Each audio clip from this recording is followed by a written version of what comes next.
Good morning, mga ka-Mobit.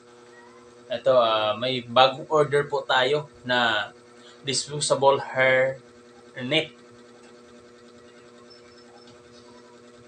Ito po, disposable hairnet po ito. Ginagamit po ito sa mga pasahero, mga passenger natin.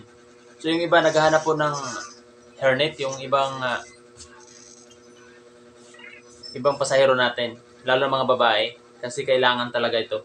Sobrang dami, mga ka-Mobit. Isang plastic po, 123. 123 lang po.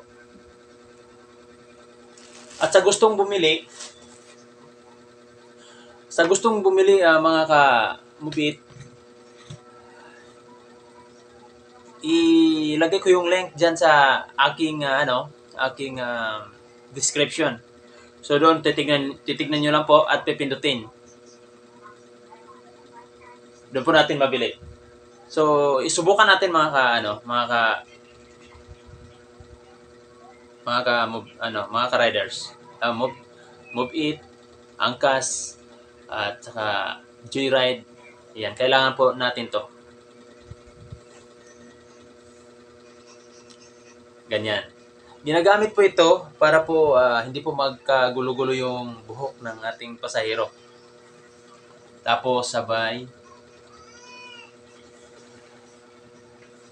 helmet. Yan.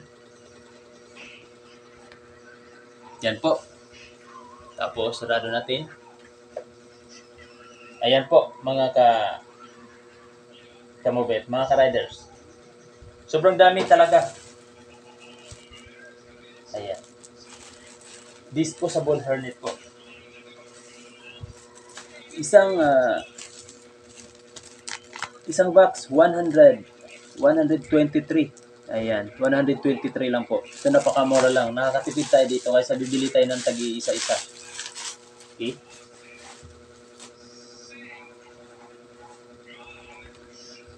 So sa gustong bumili, ayan, ilagay ko lang doon sa description yung tignan mo. Tignan nyo guys.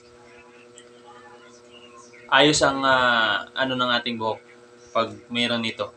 Disposable hairnet. So yun lang po.